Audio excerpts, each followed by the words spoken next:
Good morning all.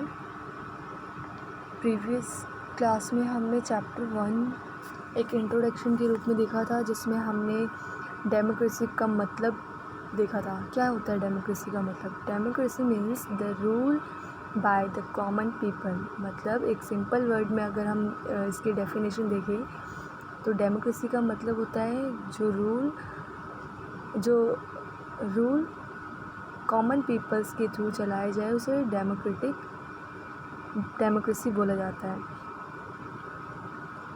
इसमें हमने एक अब्राहम लिंकन की डेफिनेशन भी देखा था, जिसमें इन्होंने क्या बताया है? Government of the people by the people. मतलब एक ऐसी गवर्नमेंट जो लोगों के द्वारा लोगों के लिए बनाई गई हो, उसे क्या बोला जाता है? डेमोक्रेटिक गवर्नमेंट बोला जाता है। एलिमेंट ऑफ डेमोक्रेसी हमने पढ़ा था, जिसमें हमने फ्रेंचाइज़ पढ़ा था। फ्रेंचाइज़ का क्या मतलब होता है? Franchise means right to vote. इसके बाद हमने रेगुलर इलेक्शन के बारे में डिस्कस किया था। पॉलिटिकल पार्टी में हमने 2 टाइप्स की पार्टी देखी थी, जिसमें रूलिंग पार्टी और अपोजिशन और कोलिशन गवर्नमेंट, ये पढ़ा था हमने। So today we are going to start equality before law. Equality before law. The rule of law states the supremacy of law, which means that all the person are subject to law. मतलब कि एक democratic country में बेटा constitution जो भी बनाया जाता है, उसमें जो कानून होते हैं, जो लॉज होते हैं, वो सभी के लिए इक्वल होते हैं, चाहे वो गवर्नमेंट हो या फिर कोई भी पर्सन हो। और कोई भी व्यक्ति इस कानून से बड़ा नहीं होता, ना ही छोटा होता है। सभी के लिए क्या है? इक्वल होता है, और सभी को ये फॉलो करना ही होता है। अगर कोई इसे वायलेंट करता है इन रूल एंड रेगुलेशन को, तो उसे पनिशमेंट दी जाती है। So this is important in a democracy so as a preserve the true nature of democratic society where the anyone dignity is respect, जहाँ पे सभी की डिग्निटी का ध्यान रखा जाता है, और कोई भी जो मैन है वो इन लॉ से ऊपर नहीं होता है, और सभी को इक्वल राइट दिया जाता है। किसी को स्पेशल प्रिविलेज सुविधाएं नहीं दी जाती हैं। And no one is exempted from law, और कोई भी कानून से बड़ा नहीं होता है।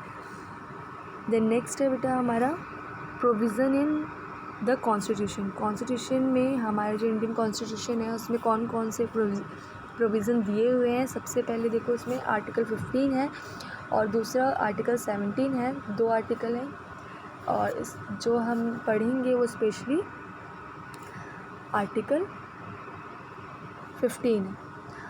Article 15 of our constitution state no discrimination can be made among the people on the ground of religion, race, caste, place of birth, sex. It state the following। मतलब कि एक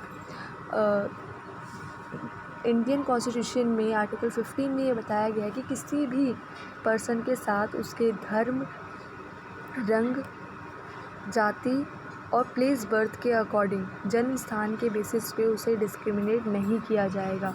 इसमें सबसे पहले जो स्टेट है, states shall not be discriminate against any citizen on grounds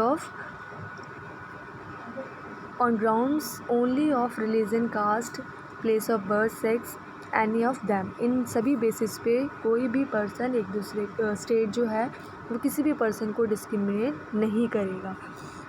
इसके बाद नेक्स्ट है no citizen shall on the ground और only of religion, race, caste, sex, place of birth and any of them be subjected to any disability, restriction or a condition with regards to। किसी भी person के साथ उसके धर्म, जाति और place birth के अकॉर्डिंग उन्हें डिस्क्रिमिनेट नहीं किया जाएगा। किस बेसिस पे? किसी भी पर्सन को शॉप, पब्लिक प्लेस, होटल और रिपब्लिक एंटरटेनमेंट प्लेसेस पे रोका नहीं जाएगा। किस बेसिस पे? Religion, race, caste, place of birth के बेसिस पे। और किसी भी पर्सन को well, tank, bathing ghat, road, place of public resorts, maintain whole of the party out of the state fund and dedicated to the use of general public। किसी भी person के साथ को इन बेसिस पे किसी भी वेल, टैंक और बाथिंग घाट पर जाने से नहीं रोका जाएगा, रोड्स पर जाने से नहीं रोका जाएगा। इसके बाद जो नेक्स्ट है बेटा, इसमें nothing in the article shall be prevent in the state of making any special provision of women and child. कोई इस आर्टिकल में कोई भी स्पेशल प्रोविज़न नहीं दिया गया है, किसके लिए? वुमेन्स के लिए। साथ में इस आर्टिकल में शेड्यूल्ड कास्ट और शेड्यूल्ड ट्राइब्स के लिए भी कोई स्पेशल प्रोविज़न नहीं दिया हुआ है।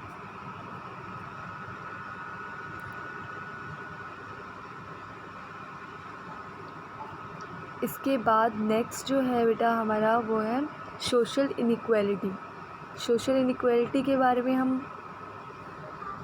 इसमें क्या क्या टॉपिक्स पढ़ेंगे वो देख लेते हैं। कास्ट डिस्क्रिमिनेशन, जेंडर डिस्क्रिमिनेशन पढ़ेंगे, इकोनॉमिक डिस्क्रिमिनेशन के बारे में डिस्कस करेंगे एंड एजुकेशन बैकवर्डनेस के बारे में हम डिस्कस करेंगे। ओके,